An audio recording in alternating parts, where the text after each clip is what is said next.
Hello everybody, this is Joe from PrepAgent. We're ready to begin. If you guys can hear me, give me a thumbs up and we'll get ready to go.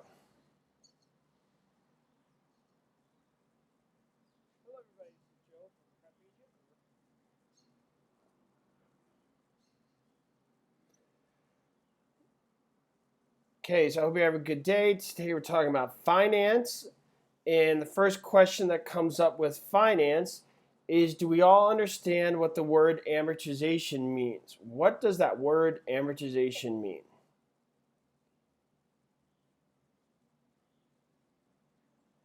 What do you guys think? What does the word amortization mean?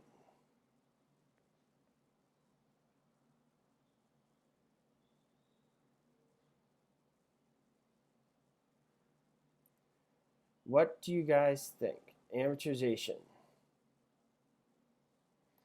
Okay, amortization is the process of paying off your debt. So what does an amortization table show you? What does an amortization table show you? What do you guys think? Amortization table.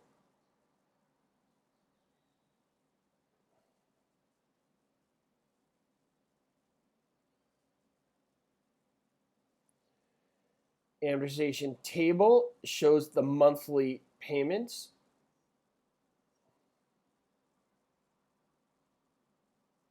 Good. Who knows what negative amortization is? What is negative amortization?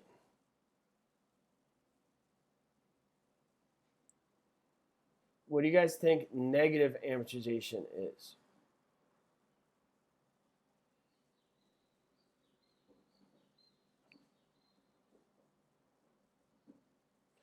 Negative amortization is when your payments do not cover your interest and your debt goes up. What is a straight note? A straight note. Who's ever heard the term a straight note?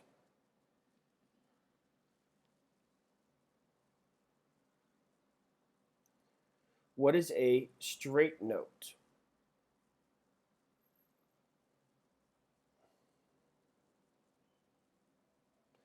Straight note is when you only pay the interest. Interest only. So your debt remains the same. And last but not least, what is a partially amortized loan? What is a partially amortized loan?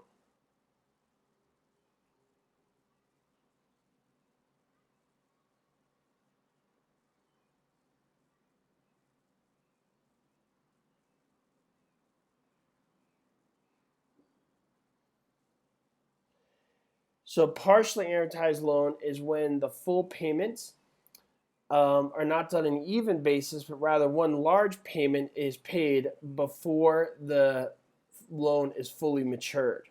So you make one big payment, and that big payment is called a balloon payment, as many of you guys are writing here.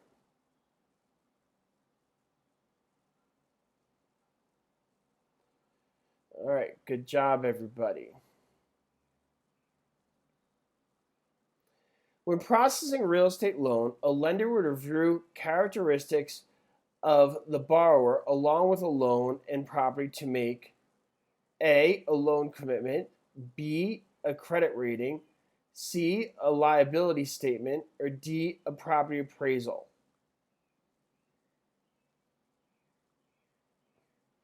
Okay, once again, the question is, when processing a real estate loan application, a lender will review characteristics of the borrower along with the loan and the property to make.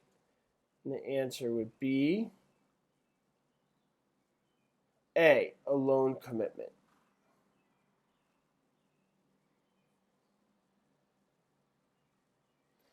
Do you guys like it when I repeat the question after I read the answers, or does it become like excessive and a waste of time? Or do you guys like it and it's very efficient and helps you learn more? What do you guys think?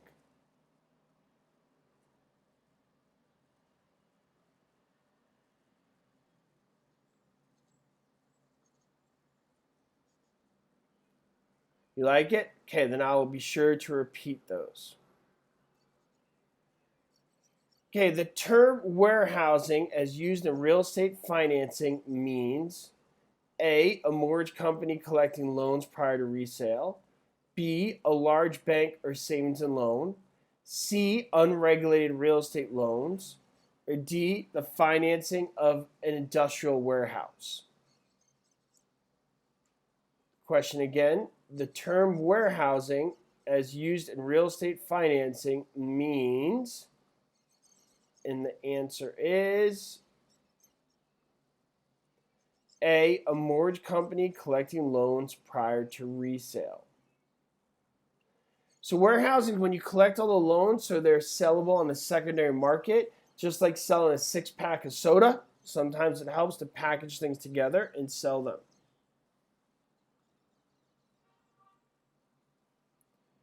Okay, next question.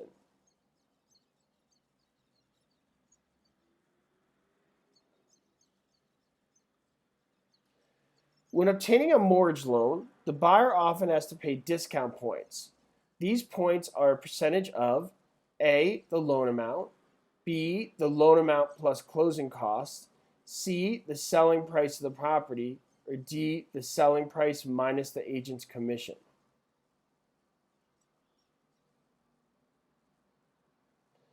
Okay, the question is, when obtaining a mortgage loan, the buyer often has to pay discount points. These points are a percentage of, and the answer is A, the loan amount.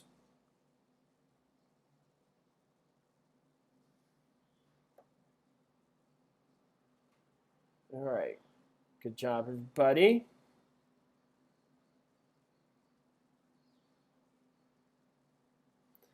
The discount points charged by a lender on a federal VA or FHA loan are a percentage of the A, sales price, B, loan amount, C, down payment, or D, appraised price.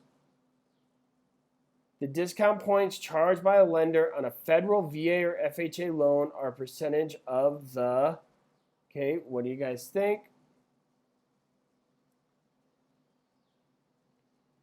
And the answer would be B, loan amount. Just like the previous question, just phrased a little bit differently.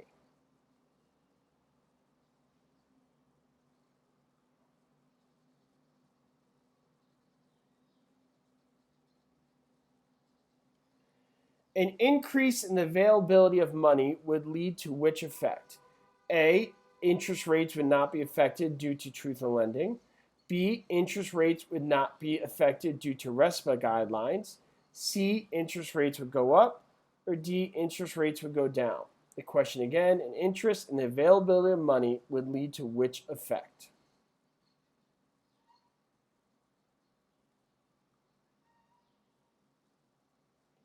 And the answer is D, interest rates would go down.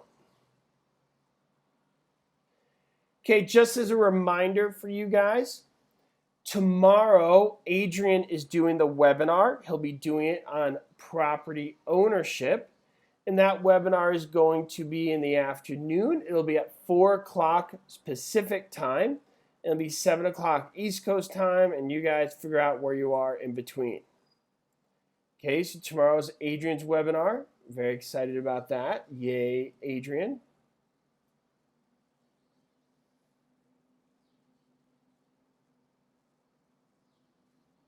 Okay, moving right along.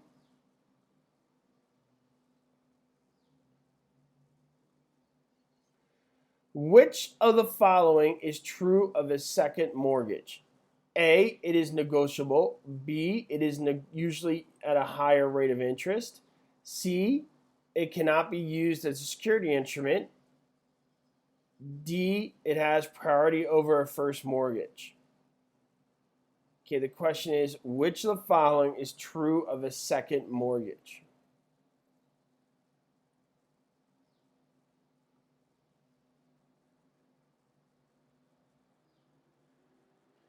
Okay, the answer is B, is usually issued at a higher rate of interest. So guys, thank you, Diana Bruner. She checked out Agent School, so there's great information. I appreciate that, Diana. So guys, remember that we try and change the times from week to week or month to month because we try to cater to different people. because we have a lot of students. But as always, as I mentioned a few times in this chat, the webinars are always available for replay for you to watch if the times we do not work for you. Okay, so here on the board said a second mortgage is a higher rate of interest. Why is that? Who knows why that second mortgage has a higher interest rate? Yeah, if you guys notice, this month we're doing them on Saturdays. We did some of the mornings. Next week we'll probably do it a little earlier to cater to those people who want to get a webinar done before work.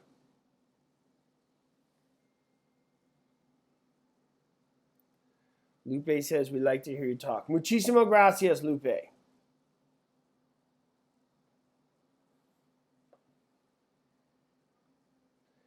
Okay, because the second mortgage is a higher risk.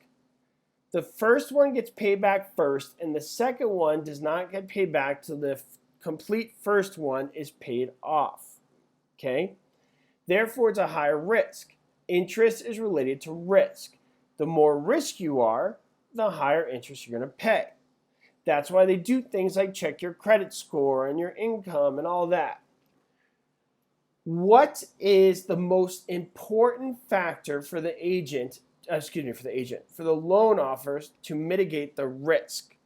What is the biggest thing they do, okay, to make sure it is not a big risk?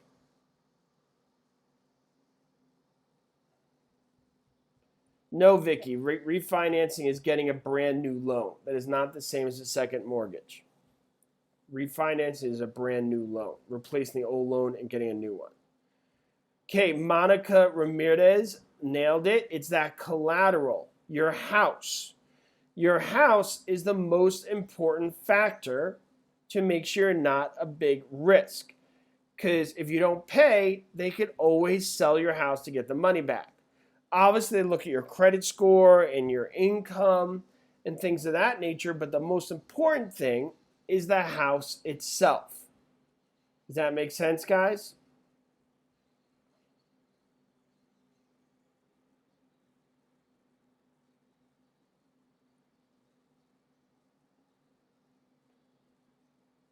Okay, moving right along. Usury most nearly means A, illegal rate of interest, B, making loans without the benefit of cosigners, C, lending money at a fluctuating interest rate, or D, being capable of multiple usage.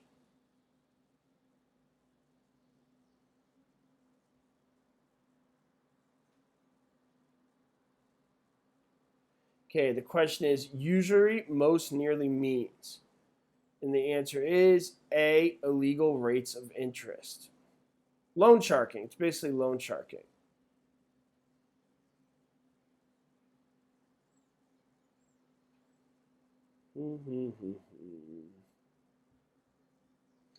Adrian, can you find a nice, clean definition of a second mortgage? Wow, you're way ahead of me. Adrian already did it as I was thinking about asking that. He wrote that on the board.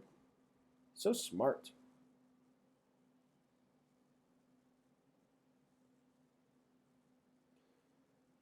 Usury is illegal. It's not legal.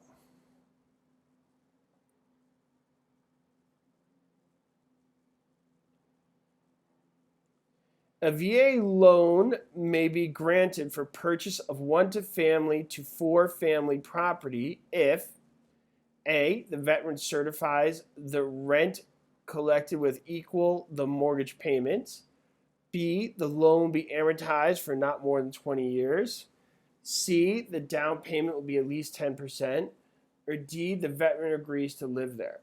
What do you guys think? Question is, a VA loan may be granted for the purchase of one family to four family property if. And the answer is D. It has to be their primary residence. It has to be their primary residence. Adrian's beginning to be able to read my mind. You're in my head. A promissory note, A, may be executed in connection with a real estate loan. B, is the primary evidence of a debt. C, is a guarantee by a government agency. Or D, is an agreement to perform or not to perform certain acts. This question is about a promissory note.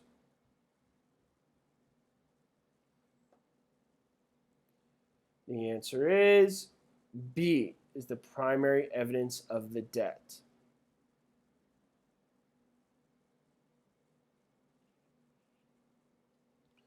Which section do you guys think is the easiest? And just out of curiosity, we have all these sections that we do in our program as a way to try and divide up the material. Which one do you guys think is the easiest?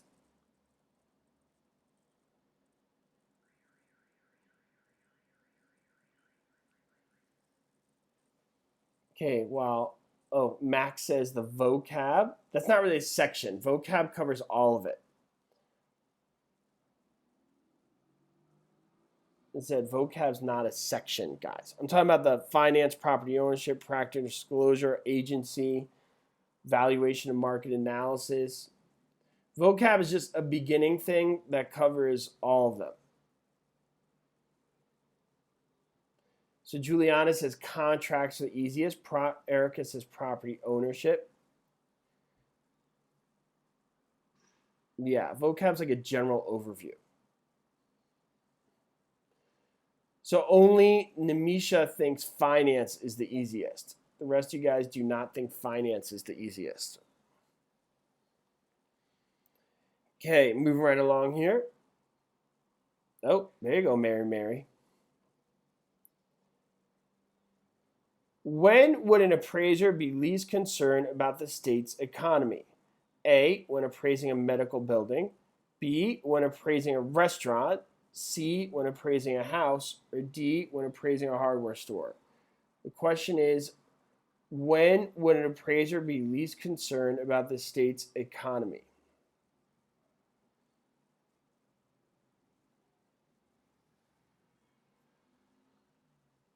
And the answer is with a medical building, because people get sick no matter what the economy is.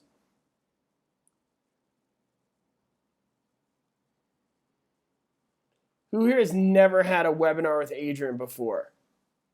If you haven't, tomorrow will be an exciting experience for you. If you guys have not had a webinar with Adrian yet, woo, get ready. Get your popcorn.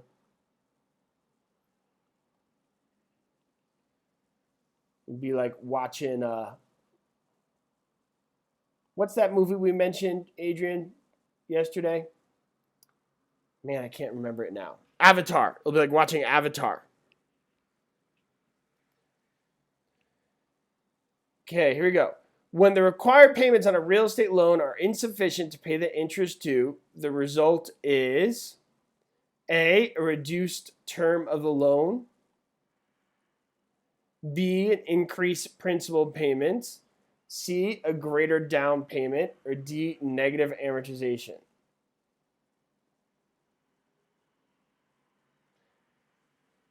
Okay, the question is, when the required payments on a real estate loan are insufficient to pay the interest due, the result is, and the answer is negative amortization.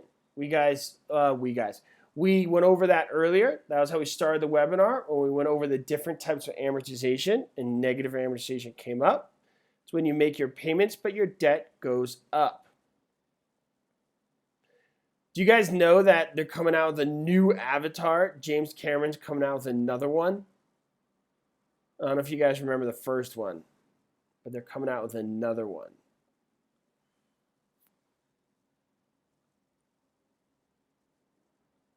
Exciting stuff. Okay, which of the following statements is correct concerning with a relationship between an effective interest rate and a nominal rate?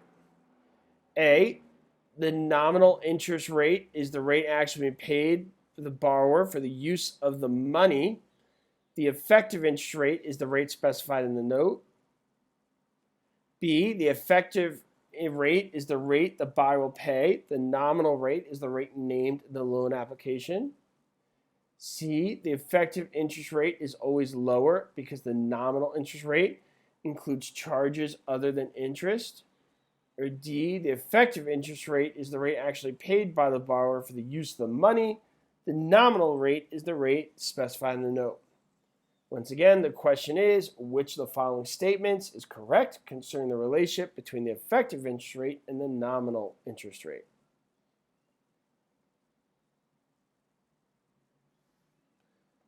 And the answer is D. The effective interest rate is the rate actually paid by the borrower for the use of the money. The nominal interest rate is the rate specified in the note.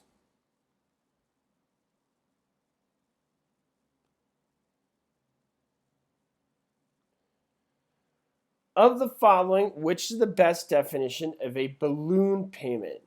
A, the required payment of the entire balance due. B, a payment to prevent a prepayment penalty. C, the required payment of the interest that has accumulated prior to the first regular installment. Or D, the 10th annual payment on a 30-year loan. What do you guys think? Of the following, which is the best definition of a balloon payment? And the answer is A, the required payment of the entire balance due. Arthur was showing Adrian and I the new vocabulary worksheet system he developed. It's going to be interactive and is incredible. I think you guys should be very excited about it. So I want you guys to look for that coming up. He's working on it, put on the final touches, and it's pretty awesome. We're pretty excited about it. We're actually starting to find other websites that are trying to copy us. I guess that's a form of flattery / plagiarism. I guess it means we're entering the big time. So we got to stay ahead of them and keep developing new awesome stuff. Oh, Namisha checked Agent School. I hope you found some good information there. Okay, next question. Generally, as the employment rate and the GMP both rise. Oh, Arthur put frowny face. Okay, is that about your vocabulary interactive system? I think it's going to be great. No frowny faces. Okay, generally, as the employment rate and the GMP both rise, A, new residential developments will increase in numbers. B, sales of existing homes will remain level or increase. C, all of the other choices are correct. D, the level of personal income rises. So the question is, generally, as the employment rate and the GMP both rise, what's the answer? And the answer would be C. All the other choices are correct.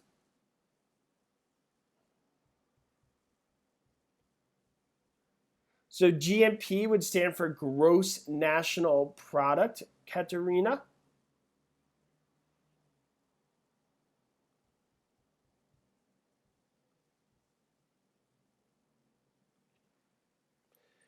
Under federal truth in lending law, the cost of credit on certain loans is expressed as A, minimum percentage rate, B, an annual percentage rate, C, a monthly percentage rate, or D, a maximum percentage rate.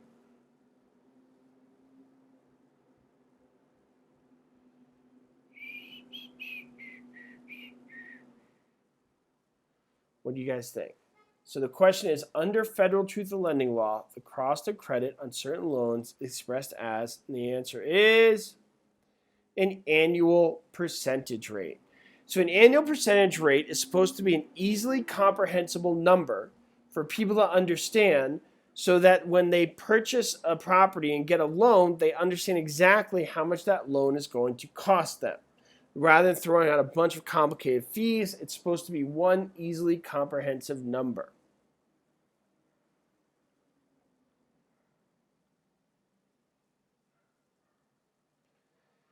The federal right to cancel notice must be given to a borrower by the agent if A, the money will be used for a business expansion, B, the borrower's residence is the security for the loan, C, a commercial building is being used for the security for the loan, or D, the loan is not secured by the borrower's dwelling and more than $25,000 is being borrowed.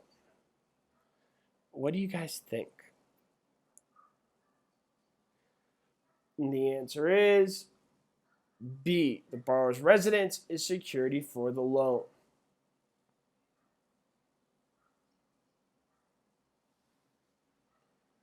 Okay, moving right along.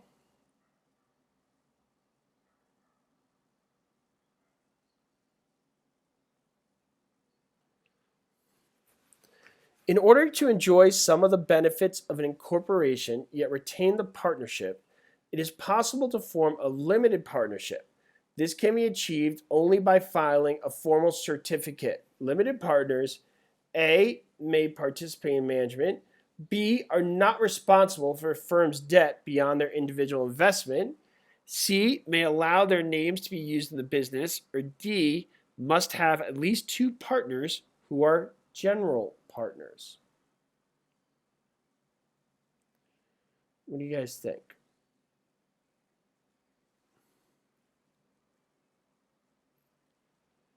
The answer is B, are not responsible for firms' debts beyond their individual investment.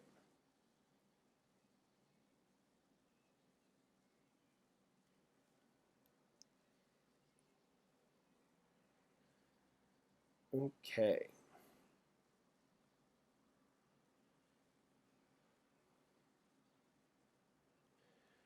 A real estate investor who wishes to operate by using the principle of leverage would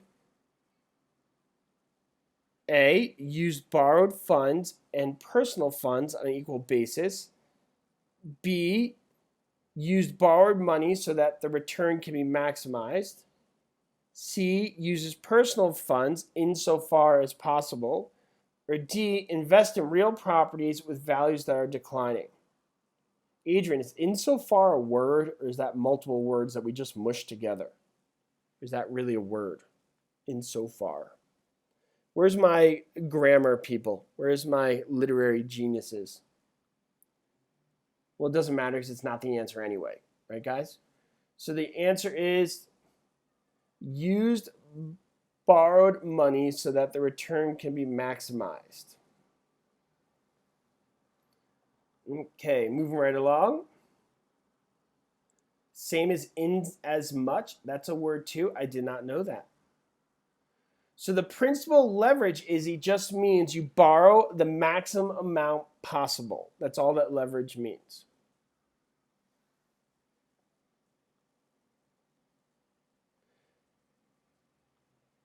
The difference between the value of property and the total amount of liens against it, it is known as A, collateral, B, equity, C, down payment, or D, actual cash value. Question is the difference between the value of a property and the total amount of liens against it is known as.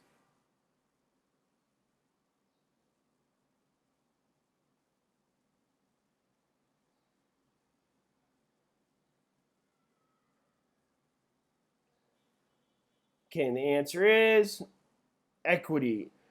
What is equity? What do you guys think equity is? Anybody? What is equity?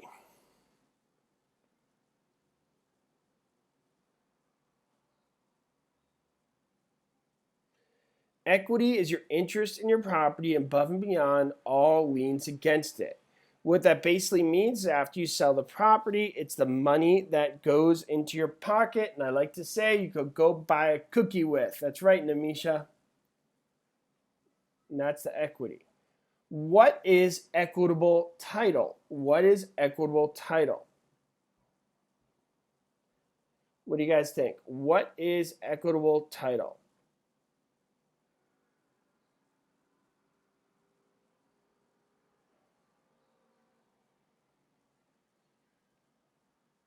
What do you guys think? Equitable title is the right to use and possess, and the right to enjoy that equity that is gained. Right? It's the right to use and possess, and the right to gain the equity. What is legal title? What is legal title? What do you guys think legal title is? Legal title.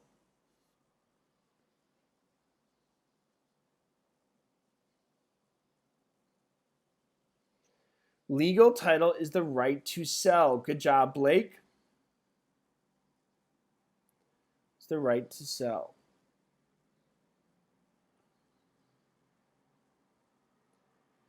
Charging an interest rate higher than the legal limit is called A, graft, B, usury, C, discounting, or D, compounding.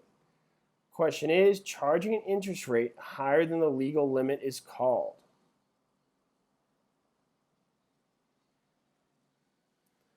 And the answer is B, usury.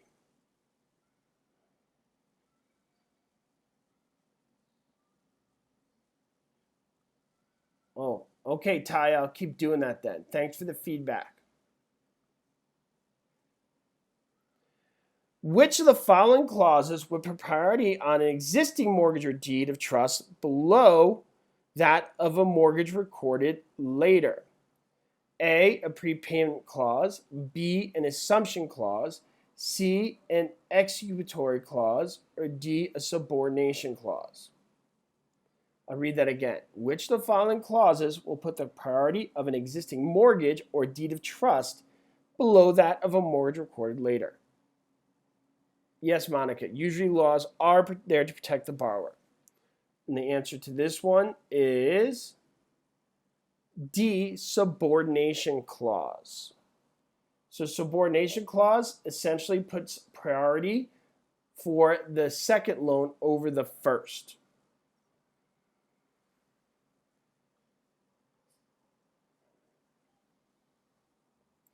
Pledging a freestanding stove and a refrigerator as security for a loan in addition to real property is an example of which of the following mortgages?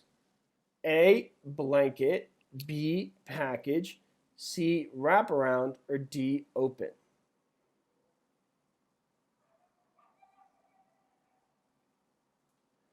What do you guys think? Pledging a freestanding stove and a refrigerator as security for loan in addition to real property, an example of which of the following mortgages? And the answer is package. A package mortgage includes personal and real property.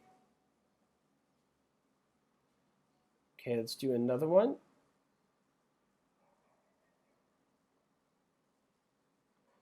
If a buyer purchases a home for $142,500 and secured a loan for 100% of the purchase price, which of the following types of loan did they most likely obtain? A, conventional, B, FHA insured, C, wraparound, D, a VA guaranteed. And the answer is D, VA guaranteed. VA, down payment is not required. You could get a conventional loan like that, but most likely in this answer it's VA. Somebody asked about an open mortgage. That's like a credit card where you could just keep borrowing against it. That's what an open mortgage is. All right, guys, that's it for today. Tomorrow we have Adrian. Remember, the time is at 4 o'clock Pacific time, 7 o'clock East Coast time. And this is Joe from PrepAgent, and I will talk to you guys soon. Thanks, everybody. Have a great day. Bye.